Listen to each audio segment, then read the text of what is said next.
Morning Reiki Temple. Welcome to day 3 of our inner child journey together. I hope you had a wonderful day looking at the world with eyes of complete innocent wonderment. And I hope you had a very good Reiki session with yourself, really nurturing your entire being, nurturing your divine child within you, within this body of the adult that you have become. Today we're going to look at another aspect of the child. Yes, we are. Oh, yeah.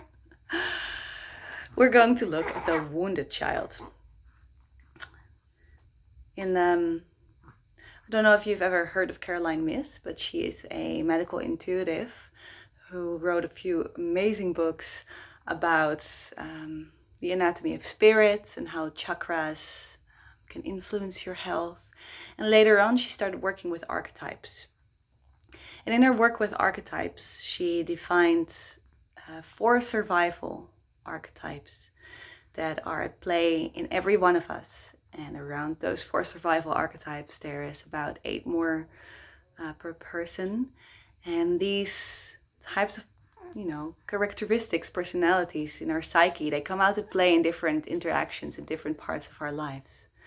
But the 4 survival archetypes are the saboteur, victim, prostitute, and the child.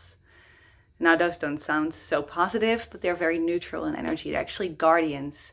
They are there to protect us, but also to empower us, to help us see where we are, not stepping up as a fully aligned being that we are. So for example, the saboteur is deadly afraid of change.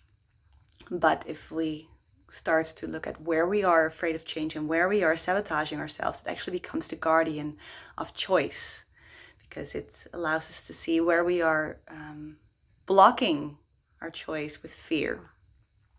And the victim is the guardian of courage.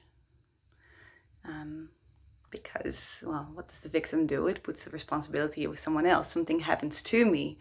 Whereas it takes a lot of courage to pull that strength and that empowerment back to yourself and really stand up for yourself. No, this didn't happen to me. But this is where I'm giving my power away to someone, and this is where I'm taking it back and starting to take responsibility for who I am. The prostitute is the guardian of faith. Because the prostitute sells her body for financial means, for financial security. So the prostitute within us, this archetype, it allows us to see where we are selling ourselves, where we are selling part of our soul in order to be safe and secure. So how much of yourself are you selling, willing to give up in order to be safe? So and as soon as we know that those are the areas where we are invited to feel more faith and surrender more fully. So the prostitute within all of us really allows us to see where we are giving this sense of empowerment away, and where we just may trust what we are and what we can do and what life wants to bring to us. And then the child, which we are so intimately working with and which everyone will recognize because we were all children. The child, as I mentioned before, is the guardian of innocence. And also, as I mentioned before, the child plays with us in various ways. So if you look at chakra developments, the development of us as human beings in this body, as souls in this body, we can see that there's a certain time frame within which the chakras develop themselves. And this happens in cycles of 7 years. So the first 7 years of your life are for your root chakra, mainly, as the main theme. So this is very much safety, grounding in your body, starting to have a relationship with food, mainly physical safety and home, just coming home within yourself, within your body, in your just primal sphere with your parents, your family. So after those 7 years, we feel safe, we are rooted, we are grounded. And then the sacral chakra starts to become the main theme. And this is how we relate to others, how we relate to our own emotions. Sexuality comes at play. Yes, it does, but you're still in the root phase. And after that, there's 7 years of solar plexus, our own personal power, self-confidence, and how we stand up for ourselves. And this is the time where most teenagers start pushing away from their parents. No, I know what's good for me. You don't. And so that's where we start creating those boundaries for ourselves and really start testing what we are able to do. And ideally, those chakras will have developed beautifully. You will have felt safe for the first 7 years of your life. Nothing interfered with that process. The next 7 years, you really got very intimate with your emotions, your sexuality. You started relating to others. It all went very smoothly. It was beautiful. And now you can feel the joy and the pleasure, and really know how you can birth yourself in relation to others. In the next 7 years, you really got, your self-confidence, and it's all going very well for you. But for most of us, that's not how this happens. And in our childhood, at any point, we don't feel safe. We cannot interact with other people because they scare us, or something has happened, or a trauma has occurred in whatever shape or size it wants to occur. It doesn't really matter. What matters most is that the wounded child comes from those developments, from your basic safety, how you relate to others, and that part of really finding your own place in the world. And this is why the wounded child is with us all as we grow up. Like I also said before, there's the difference between childishness and childlike behavior. And childlike behavior, that's this seeing the beauty and everything, the wonderment, right? What we did yesterday. And the childish behavior is what we grow up to be and what we grow up to learn, because we were not fully able to express this childlike wonder as we ought have. And so the wounded child comes to play in our survival strategies. These survival strategies you will find in any interaction. I had a client who, as an adult, had anger attacks. He would get so angry for no reason at all. And while he was getting angry, he also did not understand why this was happening to him and why he was actually yelling at this person that he loved. And as we dove into the Reiki sessions, what he discovered in himself was a childhood memory where his mother wasn't giving him attention at all.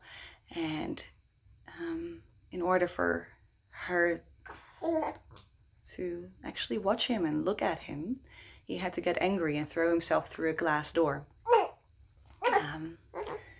And so this is something that he learned. If I get angry, if I hurt myself, then I will get the attention that I wanted. I actually need in order to be safe, right? Because we need this attention. We need this love and care. Like this little being that's laying here in my arms right now, if I would put him somewhere else, and he would not feel safe. He would be alone.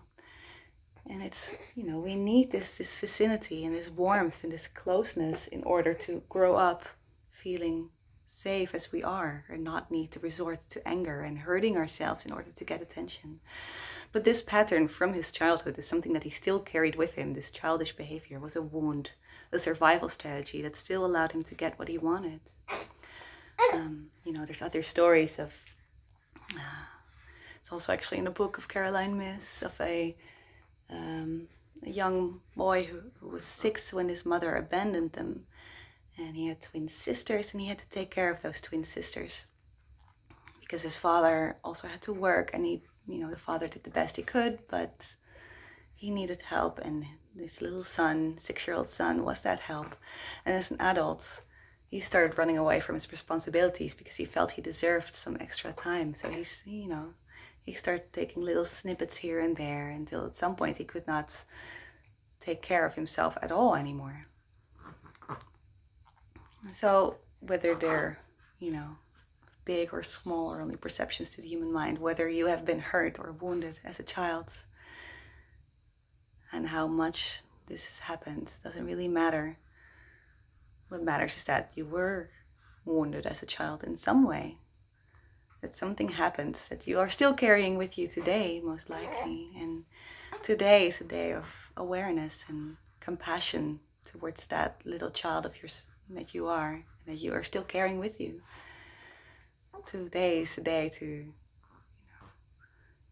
really become aware of these survival strategies and to, during the day, really feel how they play out.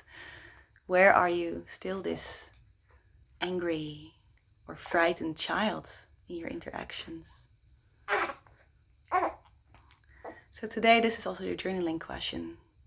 When am I the survival strategy, and when am I coming from a place of love and alignment? Can you recognize those two in yourself and really feel what it does to you? Really feel what it does to you when you are, how you feel when you are acting from this wounded child, when this archetype is at play within you. What does that feel like? Good? Or somehow feel like you're growing back down, feeling smaller than you actually are? And what does it feel like when you're coming from this place of empowerment, from this place of being? What's that like? And where does this child want to play? In your work? In your relationship? So really start to feel into this wounded child and see where it wants to come in. And since we also discussed the chakras a little bit in this, which chakra is connected to how your wounded child is coming in?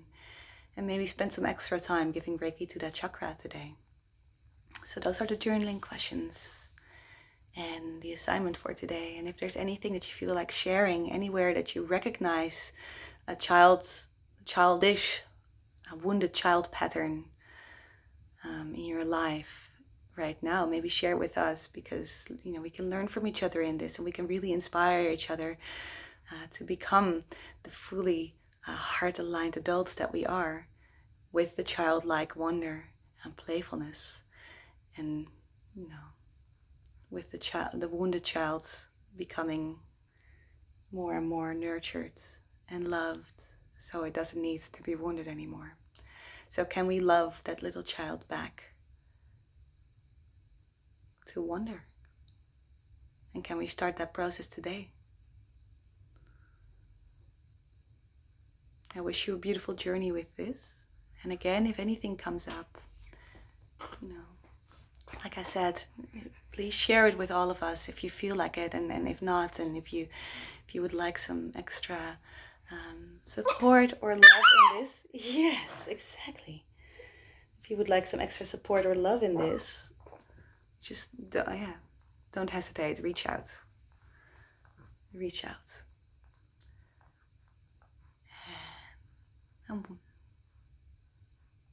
Sending you all my love and compassion, and for yourself, maybe also some forgiveness, because it's so easy for a lot of, at least it's something I recognize in myself, something I used to do when I would come out, when I would be acting from this place of disempowerment, out of my own wounds that I sustained as a child. After a while I would get angry with myself. Am I still not getting this? I'm still acting like this. How long does it take? But this anger is actually, it works.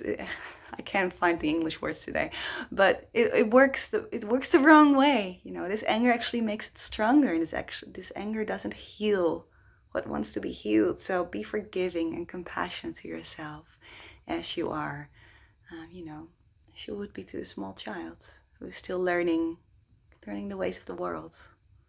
And know that in no means it is your fault. You did not cause what happened to you, whatever it was. But now it is your responsibility to heal it. And we can do so with patience, love, compassion, and forgiveness. I'm wishing you all of that today. and a lot of courage. And I'm going to feed this little one because he is hungry.